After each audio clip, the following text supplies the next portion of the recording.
Hello students, welcome to the class. आज की class में आप सभी का स्वागत है। तो आज हम जो टॉपिक है जिस पे हम चर्चा करने वाले हैं वो है इकोसिस्टम। हम इको को सिस्टम को अच्छे से समझेंगे। देखो, सिस्टम का मतलब होता है तंत्र या प्रणाली। ठीक। अब इको का मतलब क्या है? अगर हम बात करें हिंदी में, इसको बोलते हैं परिस्थितिकी तंत्र। परिस्थितिकी तंत्र क्या होता है, इकोसिस्टम में कौन होते हैं, किस तरीके से चीजें निर्भर करती है, तो हमारे आसपास के वातावरण को, हमारे सराउंडिंग्स को, इन सबको हम इकोसिस्टम में काउंट करते हैं। ठीक है। तो आज हम डिटेल में इकोसिस्टम के बारे में जानेंगे। जो आपने फूड चेन पढ़ी है उसको समझेंगे। फूड चेन क्या है, किस तरीके से प्लांट एक दूसरे के ऊपर निर्भर करते हैं, एनिमल प्लांट पे निर्भर करते हैं, और एनिमल आपस में किस तरीके से लिंक है। इस पूरे फूड वेब फूड चेन को समझेंगे और पूरा हम इकोसिस्टम की प्रणाली कैसे काम करती है उसको डिटेल में समझेंगे। तो अगर मैं बात करूं इंट्रोडक्शन की इकोसिस्टम के बारे में, सबसे पहले किसने हमें बताया? Sir Arthur Tansley coined the term ecosystem.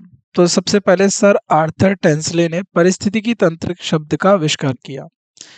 Ecosystem is a functional unit consisting of biotic abiotic factor interacting among themselves with physical environment. तो इकोसिस्टम है क्या? परिस्थितिकी तंत्र में कार्यात्मक इकाई है। तो ये एक कार्यात्मक इकाई है। किसकी कार्यात्मक इकाई है, पहले वो समझो। जिसमें जैविक जो जीवित है, अजैविक जो जीवित नहीं है, कारक आपस में और भौतिक पर्यावरण के साथ बातचीत। देखो, इंटरैक्टिंग का बातचीत का मतलब नहीं है, भौतिक पर्यावरण के साथ मेल मेल खाते हैं, यानी एक दूसरे के ऊपर निर्भर करते हैं। फॉरेस्ट, ग्रासलैंड, डेजर्ट और टेरेस्ट्रियल इकोसिस्टम, जैसे वन हो गया, घास के मैदान हो गए, रेगिस्तान हो गए, ये स्थलीय परिस्थितिकी तंत्र है, क्योंकि ये स्थल के ऊपर देखने के लिए मिलता है आपको। Forest, grassland, desert, terrestrial ecosystem, ये सब कहाँ देखने के लिए मिलता है? स्थल के ऊपर। तो इसीलिए इसका नाम दिया हुआ स्थलीय परिस्थितिकी तंत्र। तालाब हो गया, झील हो गया, नदी, समुद्र जलीय पारिस्थितिकी तंत्र के अंतर्गत आते हैं। वहीं लेक्स, स्ट्रीम, सी, ये किसके अंदर आएंगे? ये एक्वेटिक इकोसिस्टम के अंदर आएंगे। An ecosystem is made up of two component. तो जो इकोसिस्टम है वो दो घटकों से बना है। देखो, अभी इकोसिस्टम में आपने समझा, ठीक है। तो ये इकोसिस्टम आप समझ गए। तो इकोसिस्टम में क्या हो रहा है कि इकोसिस्टम के अंदर दो जो है घटक है। तो बायोटिक और अबायोटिक, यानी जो जीविक है और अजैविक कारक है। ठीक है। तो इकोसिस्टम्स क्या समझे आप? कि ये कार्यात्मक इकाई है, ये एक फंक्शनल यूनिट है जिसमें जैविक यानी बायोटिक और अबायोटिक अजैविक जो है फैक्टर या कारक आते हैं जो आपस में इंटरेक्ट करते हैं। अब आता है बायोटिक कंपोनेंट। तो बायोटिक कंपोनेंट क्या होता है? It include producer, consumer and decomposer. तो इसमें उत्पादक होता है और इसमें उपभोक्ता होता है और अपघटक शामिल होते हैं। All the green plants are producer. तो जितने भी जो हरे पेड़ पौधे हैं, ये सब क्या है? ये प्रोड्यूसर है, ये उत्पादक है। कंज्यूमर कैन बी हार्बीवोरस और ओमनीवोरस, हार्बीवोरस और कार्निवोरस। तो उपभोक्ता कौन है? उपभोक्ता जो है शाकाहारी या मांसाहारी हो सकता है। यानी जैसे जो शाकाहारी हो गए वो पेड़ पौधों को खाएंगे, तो ये उत्पादक हुए। इनको खाने वाले कौन हुए? शाकाहारी। और जो शाकाहारियों को खाने वाले हुए वो हुए मांसाहारी। तो ये जो उपभोक्ता है शाकाहारी और मांसाहारी। शाकाहारी प्राथमिक उपभोक्ता होते हैं। तो herbivores are primary consumer, whereas carnivores are secondary consumer.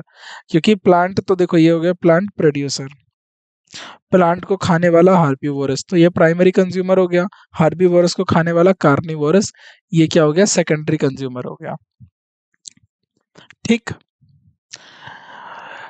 जबकि मांसाहारी अद्वितीय उपभोक्तक है जो अन्य जानवरों के मांस पर निर्भर करते हुए, जो depend upon the flash of the other animal, जैसे कि लायन, टाइगर, फॉक्स, शेर, बाघ, लोमड़ी आदि। Decomposers are saprophytes which live on dead and decaying organic matter, जैसे फंगी और बैक्टीरिया। तो अपघटक क्या है? ये मरे हुए और सड़ रहे कार्बनिक पदार्थ पर जीवित रहने वाले सैप्रोफाइटस है, जैसे कि कवक और बैक्टीरिया।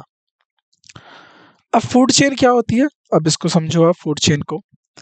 ट्रांसफर ऑफ एनर्जी, तो ये क्या है, एक एनर्जी का ट्रांसफर है। यानी अब आपको मैंने एक डेफिनेशन पढ़ाई थी एनर्जी की, energy neither be created nor be destroyed. तो एनर्जी को ना ही क्रिएट करा जा सकता ना ही डिस्ट्रॉय करा जा सकता, बस इसको एक फॉर्म से दूसरे फॉर्म में बदला जा सकता है। तो transfer of energy in the form of food chain या producer through a series of organisms is called food chain. तो उत्पादकों में से एक श्रृंखला के माध्यम से खाद्य के रूप में ऊर्जा का संचार खाद्य श्रृंखला कहा जाता है। Plant capture only 1 to 2% of the solar energy. तो प्लांट के अंदर कितना होता है, 1 या 2% सोलर एनर्जी की जो है जो मात्रा होती है 1 से 2% तक होती है। All organisms depend upon their food on producers either directly or indirectly, the flow of energy is unidirectional. तो क्या होता है कि पौधे केवल 1 से 2% तक जो प्रतिशत सौर ऊर्जा को ही कैप्चर करते हैं, यानी वो प्राप्त करते हैं। सभी जीव अपने खाद्य के लिए उत्पादकों पर सीधे या प्रत्यक्ष रूप से निर्भर करते हैं। ऊर्जा का प्रवाह एक दिशाई होता है। तो ऊर्जा का प्रवाह क्या होता है, एक दिशाई होता है। तो यानी फर्स्ट ट्रॉफिक लेवल हो गया ग्रास प्रोड्यूसर हो गया, सेकंड ट्रॉफिक लेवल में कौन हो गया, गोट और प्राइमरी कंज्यूमर हो गए, और वहीं थर्ड ट्रॉफिक लेवल में क्या हो गया, एनिमल जैसे लायन और सेकेंडरी कंज्यूमर हो गए। Only 10% of the energy is transformed to each trophic level when energy flow from one trophic to the next trophic level. Some energy is always lost as the heat at each step. तो कहने का मतलब है कि केवल 10% ऊर्जा ही प्रत्येक traffic स्तर पर संरचित होती है। जब ऊर्जा एक ट्रॉफिक स्तर से, यानी जब ऊर्जा एक ट्रॉफिक लेवल से दूसरे ट्रॉफिक लेवल पर जाती है, तो कुछ ऊर्जा हर कदम पर गर्मी के रूप में हमेशा खो जाती है। तो यानी जो ऊर्जा है वो पूरी तरीके से एक जगह से दूसरी जगह ट्रांसफर नहीं हो पा रही है, कहीं ना कहीं एनर्जी का लॉस आपको देखने के लिए मिल रहा है जब भी एनर्जी एक लेवल से दूसरे लेवल पे जाती है। फूड वेब क्या होता है, it is a natural interconnected food chain. तो ये प्राकृतिक रूप से जुड़ी हुई श्रृंखला है। तो आपस में कौन किसको खाता है, कौन किससे ऊर्जा प्राप्त करता है, ये आपस में एक साथ जुड़ी हुई क्या है, ये श्रृंखला है। जैसे ग्रास हो गया, अब घास को खाने वाला ग्रास हॉपर हो गया, अब ग्रास हॉपर को खाने वाला लिजार्ड हो गया, और लिजार्ड को खाने वाला हॉक बाज हो गया। वहीं अब देखो यहाँ पर एक और फूड चेन निकल गई, रैबिट हो गया, रैबिट को खाने वाली लोमड़ी हो गई, रैबिट को खाने वाला कोई दूसरा जंगली जानवर हो गया। वहीं चूहा हो गया, चूहा को खाने वाला सांप हो गया, सांप को खाने वाला हॉक हो गया। तो ये क्या है, ये फूड चेन है। तो ये सब आप देख पा रहे हो, ये सब ग्रास पे निर्भर करते हैं, और ये जो है ये ग्रास हॉपर, रैबिट और माउस पे निर्भर करते हैं। तो इनको मैं कह सकता हूँ ये प्राइमरी कंज्यूमर है, यानी प्रथम उपभोक्ता, ये द्वितीय उपभोक्ता यानी सेकेंडरी कंज्यूमर है। अब आते हैं हमारे एबायोटिक कंपोनेंट यानी अजैविक घटक। तो जो अजैविक घटक है ये तो आप आसानी से पहचान लेंगे, जिनमें जीव मतलब जो प्राकृतिक रूप से हमें प्राप्त हुए हैं और जिनके अंदर जीवन नहीं है। The non living part of ecosystem make the abiotic component. तो पारिस्थितिकी तंत्र को गैर जीवित हिस्सा अजैविक घटक बनाता है। उदाहरण के तौर पे हो गया एयर, वाटर, जैसे एयर हो गया, वाटर हो गया, सोलर रेडिएशन हो गया, टेम्परेचर हो गया, सॉइल हो गया, ऑर्गेनिक और inorganic compounds found is soil. ठीक है। तो परिस्थितिकी तंत्र में गैर जीवित अब हिस्से क्या हो गए, अजैविक घटक बनाता है। उदाहरण पे वायु जल हो गया, सूर्य विकिरण हो गया, तापमान हो गया, मिट्टी हो गई। ये सब आपके क्या हैं, ये सब जो हैं आपके इनको बोलते हैं मिट्टी में पाए जाने वाले कार्बनिक और अकार्बनिक, ये अजैविक घटक हैं। क्या है ये, अजैविक घटक। Plants are grouped into 5 types on the basis of their habitat. तो अब जो प्लांट है उनको 5 अलग अलग प्रकार में बांटा गया। किस तरीके से बांटा गया, उनके किस प्रकार, यानी पौधों के उनके आवास, तो कहाँ पर किस प्रकार का पौधा मिलता है, उसको लेकर उनको अलग अलग प्रकारों में यानी 5 प्रकार में उनको विभाजित किया गया। तो सबसे पहला प्रकार हाइड्रोफाइटस। तो हाइड्रोफाइटस, देखो हाइड्रो का मतलब होता है पानी, यहीं से समझ जाना, हाइड्रो का मतलब होता है पानी। हाइड्रोफाइटस मतलब plant adapted to live in water are called hydrophytes. पानी में रहने के लिए अनुकूलित पौधों को हाइड्रोफाइटिस कहा जाता है। These plants have reduced root stems, stomata are absent. तो इन पौधों की जड़ प्रणाली कम होती है और इनमें स्टोमेटा होता ही नहीं। स्टोमेटा होता है ओपन पोर्स जो खुलते हैं, हवा ऑक्सीजन जो है जहाँ से श्वासन लेते हैं, जैसे हमारी नाक से हम श्वासन लेते हैं, ऐसे स्टोमेटा होते हैं। स्टेम इज यूजुअली सॉफ्ट, जो तना होता है आमतौर पर नरम होता है। Vascular tissues is poorly developed, the bulk of tissues spongy provided with the air passages. तो रक्त वाहिका खराब विकसित होती है, उत्तवक बड़ा हिस्सा हवा से रास्ते से युजक स्पॉन्जी होता है। These plants are maybe submerged और free floating। तो ये जो पौधे होते हैं या तो ये डूबे हो सकते हैं या स्वतंत्र रूप से पानी के ऊपर तैर रहे होते हैं। उदाहरण के तौर पे हाइड्रीलिया, हाइड्रीलिया एक प्लांट हो गया, वेलिनिसीरिया एक प्लांट हो गया। तो हाइड्रीलिया हो गया, वेलिनिसीरिया हो गया, तो ये सारे के सारे क्या है, ये उदाहरण है इन प्लांट्स के। अगला आता है हाइग्रोफाइटस। हाइग्रोफाइटस क्या होता है? These are the group of plants. तो ये प्लांट्स का वो ग्रुप है which are moisture and shade loving. तो जो नमी और छाया पसंदीदा करते हैं, तो जो नमी में रहते हैं, छाया में रहते हैं। Their root system and vascular tissues are poorly developed.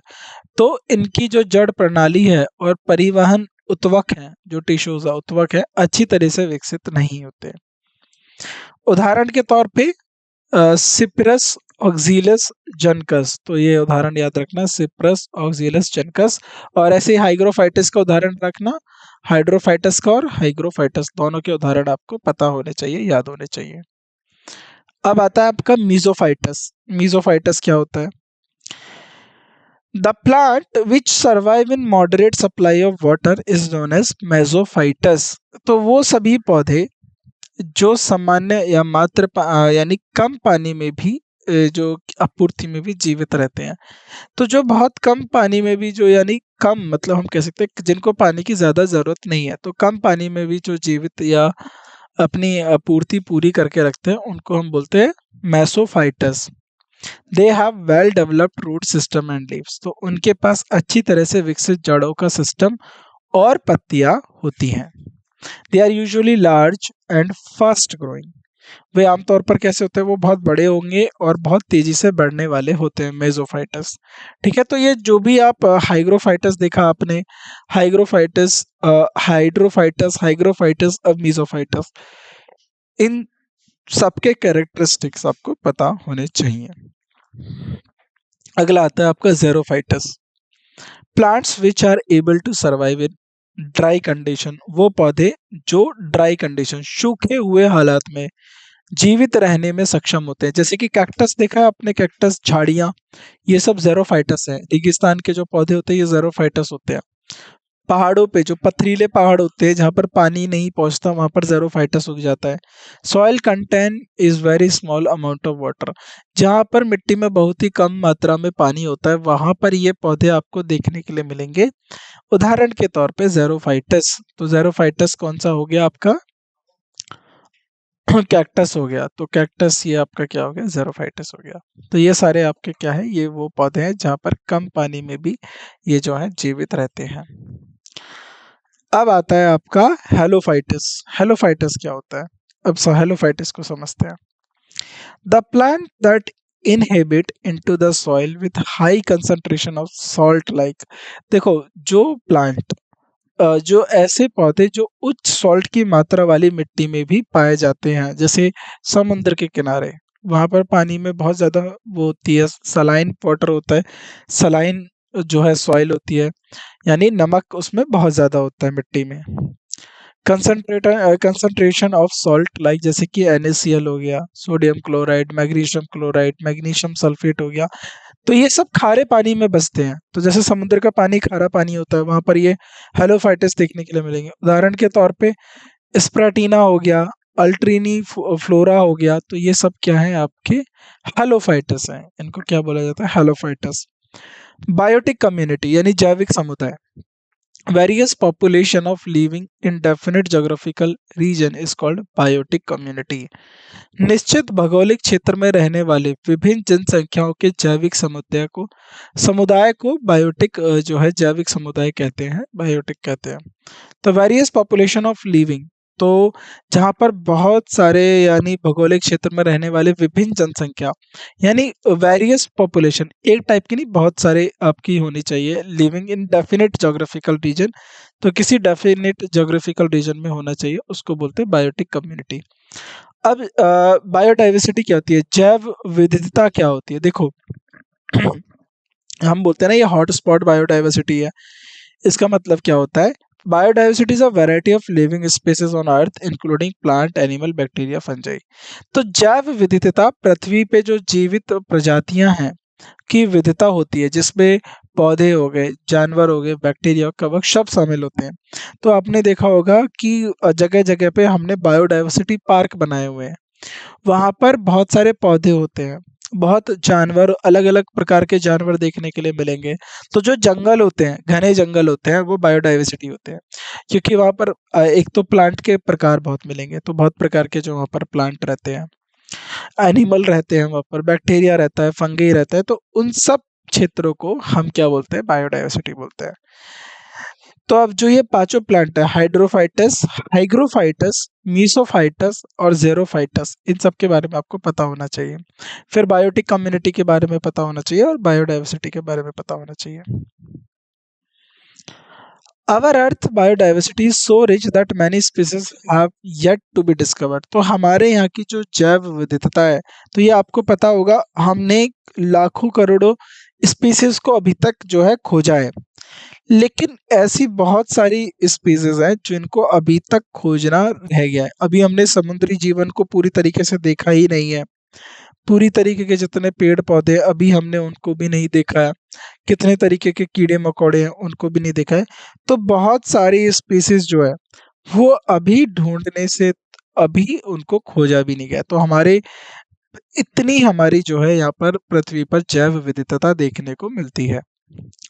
Many species are being threatened with extinction due to human activities. तो कुछ मनुष्य की गतिविधियों के कारण कई प्रजातियां विलुप्त प्राय हो रही हैं और कुछ तो विलुप्त हो चुकी है। तो पहले सुना होगा कि इस प्रकार के बड़े बड़े पक्षी जानवर देखा करते थे, लेकिन मानव की गतिविधियों के कारण, मानव का प्रकृति को छेड़छाड़ के कारण बहुत सारी प्रजातियों ने जो है विलुप्त हो चुकी है। जैसे डायनासोर्स, आपको पता है कभी डायनासोर्स हमारी पृथ्वी पे हुआ करते थे। एक बार क्या हुआ कि कोई उल्का पिंड आके गिर गया और उसने इतनी तबाही मचाई, सारे डायनासोर्स खत्म हो गए। तो हमें भी नहीं पता इतने अन्य अन्य प्रकार की जो है यहाँ पर जानवरों की, पेड़ पौधों की प्रजातियां रही होंगी। हमें इस बारे में इतना ज्ञात नहीं, क्योंकि अभी हमने इतना ज्यादा अभी इसको खोजा भी नहीं है। क्या आप ये चीज समझ पा रहे हो? तो इसीलिए ह्यूमन एक्टिविटीज की वजह से बहुत सारे जो प्लांट हैं, पौधे हैं, वो खोते जा रहे हैं। तो इसलिए जो सरकार या जो प्रशासन है वो थोड़ा चिंतित हो गया है और वो रोक लगा रहा है कि मानव ऐसे कार्यों को करने से बचे जिससे प्रकृति को ज्यादा नुकसान हो, और क्योंकि पृथ्वी हमारी ही नहीं औरों का भी घर है। अब जेनेटिक डाइवर्सिटी की बात करते हैं। जेनेटिक डाइवर्सिटी क्या होती है? Genetic diversity is due to difference of gene with the species specification occur due to genetic variation. अनुवांशिक जो विविधता होती है, अनुवांशिक विविधता जो होती है वो क्या है, पहले आप उसे समझो। तो जो अनुवांशिक विविधता है एक प्रजाति के भीतर जीने के अंतर के कारण होती है। यानी जो क्या होता है कि इन्वायरमेंट, किस तरीके का इन्वायरमेंट है, जोग्राफिकल वहाँ की कंडीशन क्या है, भौगोलिक जो है वहाँ पर परिस्थिति क्या है, उनके हिसाब से जो जानवर या जो पेड़ पौधे अपने जीन में बदलाव लाते हैं, यानी अपने अंदर जीन के अंतर जो है बदलाव लेके आते तो उन प्रजातियों का निर्माण आनुवंशिक विचलन के कारण होता है। तो जो speciation occur due to genetic variation, तो उनके अंदर जेनेटिक वेरिएशन की वजह से उनका निर्माण होता है। तो अब आता है हमारा स्पीशीज डाइवर्सिटी क्या है। तो species diversity is the presence of number of species per unit area. तो एक प्रति क्षेत्रफल यानी प्रजाति विविधता प्रति इकाई क्षेत्रफल में प्रजातियों की संख्याओं की उपस्थिति बताता है कि यहाँ पर कितनी प्रजातियों की संख्या रहती है या उपस्थित है। अब इकोसिस्टम की बात करते हैं, इकोसिस्टम डाइवर्सिटी की। तो इकोसिस्टम डाइवर्सिटी क्या है? It deal with the variation in ecosystem with in a geographical location and its impact on human existence and the environment. तो परिस्थितिकी विविधता या भौगोलिक स्थानों के भीतर पारिस्थितिकी तंत्रों में विविधता के साथ सामना करता है और इसका प्रभाव मनुष्य के अस्तित्व या पर्यावरण पर पड़ता है। तो deal with the variation of ecosystem, तो ये जो इकोसिस्टम हो गया, जो पारिस्थितिकी तंत्रों हो गया, या फिर ज्योग्राफिकल लोकेशन हो गई, तो भौगोलिक स्थानों के भीतर पारिस्थितिक तंत्रों में विविधता के साथ सामना करता है और इसका प्रभाव जो है यानी जो मनुष्य के जीवन है उसके ऊपर इसका किस प्रकार का प्रभाव पड़ता है। अब यूएनसीएन की रेड लिस्ट क्या होती है? देखो अब ये रेड लिस्ट है, इसके अंदर कुछ हमने जो है लिस्ट बनाई हुई है और उस लिस्ट में कैटेगरी बनाई हुई है कि इस प्रकार के जो प्रजातियां हैं ये लुप्त हो चुकी हैं, ये विलुप्त होने की कगार पे हैं और क्या इस गंभीर रूप से विलुप्त हो सकती है। तो ये सब चीज़ों को लेकर हमने एक लिस्ट बनाई हुई है। तो प्राकृतिक संसाधनों के संरक्षणों के लिए अंतर्राष्ट्रीय संघ, international union for the conservation of nature and natural resources, तो यूएनसीएन की फुल फॉर्म याद रखना, आईयूसीएन की प्राकृतिक संसाधनों के लिए संरक्षण के लिए अंतर्राष्ट्रीय संघ, international union for conservation of nature and natural resources.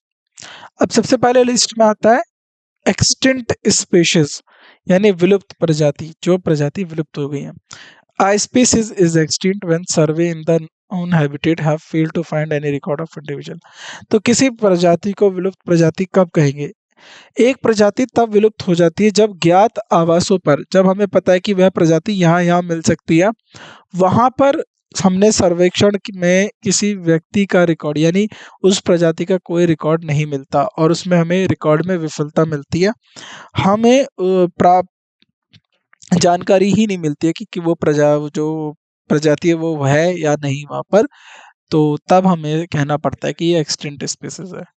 Critically endangered, गंभीर रूप से लुप्त प्राय होने वाला, when species are facing extremely high risk of extinction, तो जब प्रजातियां लुप्त होने के लिए का अत्यधिक जोखिम सामना कर रही होती हैं, तो यानी कुछ समय बाद ये लुप्त हो सकती हैं, तो उन प्रजातियों को हम बोलते हैं क्रिटिकली इंडेंजर्ड।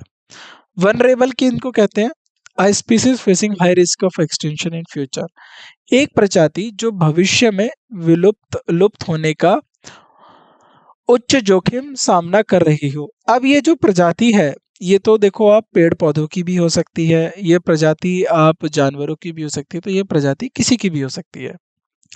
बायोस्फीयर रिजर्व्स क्या होते हैं? जैव मंडल आरक्षित क्षेत्र क्या होते हैं?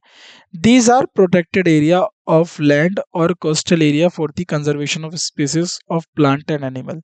ये पौधे और जानवरों की प्रजातियों के संरक्षण के लिए भूमि या तटीय क्षेत्रों के संरक्षित क्षेत्र हैं। तो बायोस्फीयर रिजर्व क्या होते हैं? ये चाहे लैंड हो सकता है या कोस्टल एरिया हो सकता है, और ये किसके लिए? प्रजातियों और जानवरों के लिए संरक्षण क्षेत्र बनाए जाते हैं। तो ये पौधे और जानवर की प्रजातियों के संरक्षण के लिए भूमि या तटीय क्षेत्रों को संरक्षित क्षेत्र होते हैं। अब आता है हमारा इकोसिस्टम डाइवर्सिटी। अब आता है क्रायो प्रिजर्वेशन क्या होता है? क्रायो प्रिजर्वेशन क्या होता है? This is the method of storage of materials at ultra low temperature either by rapid cooling और ग्रेजुअल कूलिंग। यह तत्वों को अत्यधिक कम तापमान पर रखने या विविध है की विधि है, या तो तेजी से ठंडा करके या धीरे धीरे ठंडा करके। हॉट स्पॉट क्या होते हैं? Hot spot are the richest and the most threatened reservoirs of plant and animal life on the earth. तो हॉट स्पॉट पृथ्वी के पौधों और जानवरों के जीवन के सबसे समृद्ध और सबसे अधिक खतरे वाले भंडार होते हैं। तो भारत में दो स्पॉट हॉट स्पॉट है, एक तो है ईस्टर्न हिमालय और एक है वेस्टर्न घाट।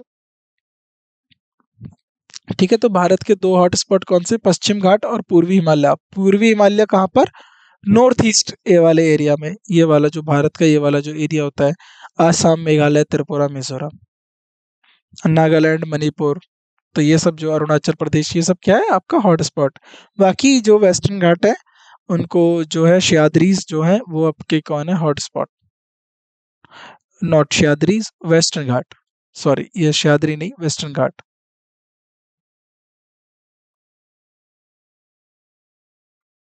पश्चिमी घाट। अल्फा डाइवर्सिटी क्या होती है, alpha it refer to the diversity of organisms of the same community or habitat. तो यह एक ही समुदाय या आवास के जीवों की विविधता को संदर्भ करता है। Beta diversity, the rate of replacement of species along habitats or communities, आवास या समुदायों के साथ प्रजातियों की प्रतिस्थापन की दर। Gamma diversity, diversity of habitats over the given geographical area, तो दिए गए भौगोलिक क्षेत्र के ऊपर आवासों की जो है विविधता। तो याद रखना ऑप्शन में ये दे दिया जाएगा आपको और फिर पूछ लिया जाएगा अल्फा बीटा गामा कौन सी डाइवर्सिटी है, तो आपको ये याद रखना है। चलिए, स्टेपी क्या होता है, ये एक ग्रासलैंड है। देखो, steppe is the belt of grassland on dry habitat which is not suitable for tree. तो स्टेपी वह घास की पट्टी होती है जो सूखे आवासों पर होती है और जो पेड़ों के लिए उपयुक्त नहीं होती। One of the leading cause of tropical deforestation is the world growing beef appetite of food product. तो उष्णकटिबंधीय वनों में विनाश का एक प्रमुख कारण है दुनिया में बढ़ती हुई बीफ की भूख के रूप में खाद्य उत्पाद। Tropical rain forest is only 2% of the total world's land area. तो जो उष्ण कटिबंधीय वर्षा वन है, जैसे ब्राजील के वर्षा वन हो गए, केवल दुनिया के कुल भूमि के क्षेत्रफल का 2% है और सबसे ज्यादा ऑक्सीजन हमें इन्हीं जगह से मिलती है। अब आती है नाइट्रोजन साइकिल। नाइट्रोजन साइकिल क्या होता है, ये नाइट्रोजन चक्र है कि नाइट्रोजन चक्र 5 चरणों में होता है और ये बताता है कि नाइट्रोजन किस तरीके से हमारे एनवायरनमेंट में फिक्स होती है। पहला होता है अब इसमें होता है, पहला होता है नाइट्रोजन फिक्शन, तो नाइट्रोजन निश्चितीकरण, a process in which the free atmospheric nitrogen is converted by living organisms into nitrogenous compound. तो एक प्रक्रिया है जिसमें मुक्त वायुमंडलीय नाइट्रोजन को जीवित जीवों द्वारा नाइट्रोजन युक्त यौगिक परिवर्तित किया जाता है। It is done by doing nitrogen fixing organism. Free living bacteria, तो कौन कौन से बैक्टीरिया होते हैं, एजोटोबैक्टर, एरोबिक और कोलिस्ट्रीडियम, यानी एजोटोबैक्टर और कोलिस्ट्रीडियम। फ्री लिविंग साइनोबैक्टीरिया कौन से हो गया, एलुसीरिया, नोस्टक और अनाबीना, तो एलुसीरिया, नोस्टाक और अनाबीना। सिम्बायोटिक बैक्टीरिया कौन सा हो गया, rhizobium in root nodal of legumes, azospirillum on the surface of the root grasses, तो राइजोबियम दलहीनिया के जड़ों की गांठ में, और एजोस्पिरिलियम कहाँ पर होता है, ये घास की जड़ों की सतह पर। तो ये वो बैक्टीरिया हैं जो नाइट्रोजन को एनवायरनमेंट में फिक्स करते हैं। अमोनिफिकेशन ये क्या है, it is a process of formation of ammonia from organic nitrogenous compound like protein and nucleic acid. तो यह प्रक्रिया जिसमें प्रोटीन और न्यूक्लिक एसिड जैसे जैविक नाइट्रोजन युक्त यौगिकों से अमोनिया का निर्माण होता है। फिर आता है नाइट्रिफिकेशन। नाइट्रिफिकेशन क्या होता है, the process of converting ammonia into nitrites and nitrates, nitrites converted into nitrate by nitrobacter. तो अमोनिया को नाइट्राइट और नाइट्रेट में परिवर्तित करने की प्रक्रिया को नाइट्रोफिकेशन कहते हैं। नाइट्रेट को नाइट्रोबैक्टर द्वारा नाइट्रेट में जो है, नाइट्राइट को नाइट्रोबैक्टर के द्वारा नाइट्रेट में परिवर्तित किया जाता है। Plant use nitrogen mostly in the form of nitrate. तो जो पौधे होते हैं वो मुख्य रूप से नाइट्रेट के रूप में नाइट्रोजन का उपयोग करते हैं। डीनाइट्रिफिकेशन क्या होता है, the process of converting fix form of nitrogen in free nitrogen, the process is carried out by denitrification bacteria pseudomonas. तो नाइट्रोजन का स्थिर रूप यानी निशुल्क नाइट्रोजन में परिवर्तित करना, यानी दोबारा इसको फ्री नाइट्रोजन में कन्वर्ट कर देने की प्रक्रिया को डीनाइट्रिफिकेशन कहते हैं और यह प्रक्रिया डीनाइट्रिफिकेशन बैक्टीरिया यानी सूडोमोनस द्वारा की जाती है। अब आता है हमारा organic waste from plants and animals are acted upon a decomposer, तो नाइट्रोजन साइकिल इज कंटिन्यूड। तो जो पौधे और जानवरों के आयक जैविक अस्पष्ट पदार्थों द्वारा अपघटों द्वारा की प्रक्रिया की जाती है, इस प्रकार नाइट्रोजन चक्र जारी रहता है। तो यहाँ पर हमारा जो है इकोसिस्टम खत्म हुआ, और जो इसमें मेन पॉइंट्स थे वो सब हमने कवर करे जो भी परीक्षा में पूछे जाते हैं। अब आपका काम है इन सब चीज़ों को अच्छे से पढ़ना, समझना और आगे के लिए तैयार रहना। तो आज की क्लास को हम यहीं रखते हैं। आप सभी का शुक्रिया आज की क्लास में उपस्थित होने के लिए। आपसे मुलाकात होगी अब अगली क्लास में। तब तक के लिए जो बातें आपको बताई है उनको अच्छे से समझिए, पढ़िए, लिखिए, याद करिए और अपना अभ्यास करते रहिए। तो आप सभी का शुक्रिया आज की क्लास में उपस्थित होने के लिए, हमारे साथ इस वार्तालाप में शामिल होने के लिए। आपसे मिलते हैं अगली क्लास में। Thank you so much.